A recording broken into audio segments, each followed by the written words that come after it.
Hey there, Sharon Horne-Ellstrom. Hey there, Sharon Horne-Ellstrom here. Welcome to day 1927 of What You Have to Know. Today we're talking about under the knife as our idiom for supersize your business today, as well as physical stuff coming up to get our attention.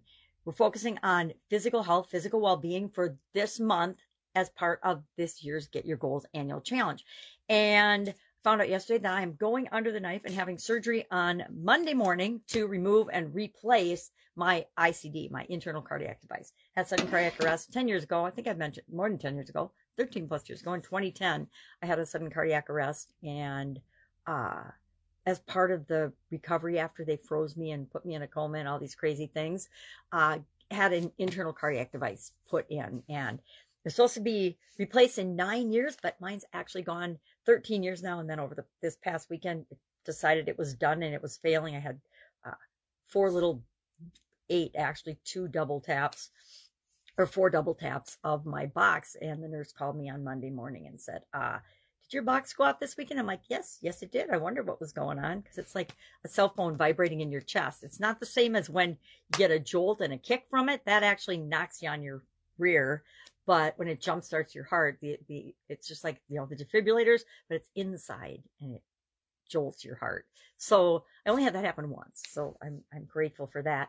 But this was different, and I knew it was different. I was just getting ready to call the nurse when she called me and said, means it's time to replace it sooner rather than later. And all of a sudden yesterday they called and said, oh, we'll see you Monday morning at 8:15. We're going to take care of that for you. So I'm excited. I've got the same surgeon I had when I had it originally put in, so it'll be interesting. Shouldn't be as bad as the first time, because the first time the leads have to grow into your heart muscle, so you can't lift your arms for 2 months or anything. So now I think it'll just be a couple of weeks where I can't lift my granddaughter, my 2-year-old granddaughter, because she'll be a little too heavy, but this too shall pass. So today we're talking about that and under the knife, because I'm looking for idioms that coincide with what we're talking about in the annual challenge. I started that last year because I'm like, all right, this is harder than I thought it was going to be to pick a different idiom every day. I love doing it though, and that's why I keep doing it, is because it reminds me to always question what things mean, what they mean according to the dictionaries or idioms, what they mean to me, what they mean to my business, what they might mean to other people. Because I don't want to assume that because something means something to me, it means the same thing to other people, because it pretty much doesn't, right?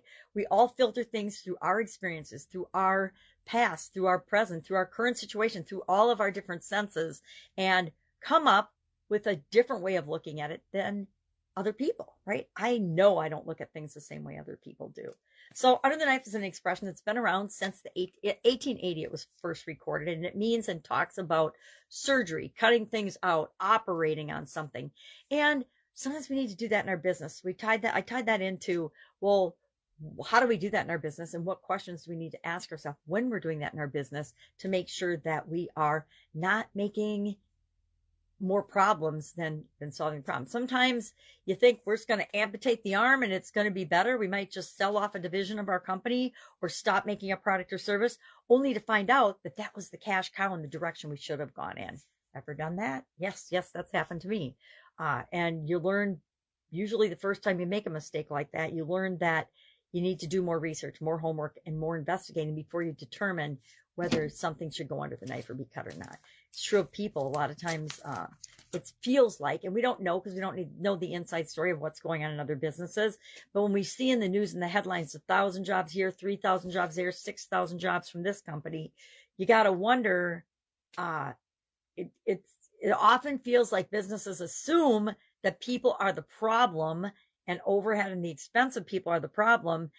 But actually there are ways to tap into human energy and human resources and the people that we have to supersize and grow our business, not have to just cut them out and lay them off and furlough them and cause long-term damage to our businesses and to our health as well. So our topic for today for the Get Up and Go challenge was stuff happens. Physical stuff happens to get our attention. And maybe I wouldn't have believed that or thought that before my sudden cardiac arrest, but following my sudden cardiac arrest, I went on a deep and long and meaningful search for what the heck happened to me, right? Because I was just living my life up until that point, and then boom, gone. And fortunate for me, I ended up coming back and not staying dead, and had the opportunity to ask those questions. What the heck is this all about? Why am I here? Why did this happen to me? And it didn't take long to realize that it happened to me because I needed a huge wake-up call, not just in one area of my life, but in several areas of my life. And the most, the best consciousness facilitator that we have, the best way we have as humans to get our attention, our mental attention, our subconscious to the conscious, to pay attention to something that we need to pay attention to, is through our bodies, through our senses. And our bodies are telling us all the time. If we're sick, if we have illnesses, if we have ailments, if we're blind, it's because there's something we don't want to see. It's because there's something we're not paying attention to. It's because we're breaking our heart, right? By doing things that aren't in alignment with who we really are. At least that's some of the things that I learned from my journey. So if you've ever had an accident, a slip, trip, or fall, broken anything, chances are there was something that you needed to pay attention to that you weren't paying attention to. If we have different ailments in our body, I think Louise Hay did a terrific job in her book, You Can Heal Your Life, breaking down different ailments in us and what questions we want to ask ourselves in order to try to discover what those things are. Because once we discover and let those things go, oftentimes those ailments leave us. I found that worked really, really well with my personal chronic pain, was to figure out what some of the stuff was that I was holding in and causing me pain and discomfort. And as I started to release and let those things go, I was freed up and had bigger and bigger gaps between bouts of pain for me personally. Anyway, long story. So that's it. That's all I've got today.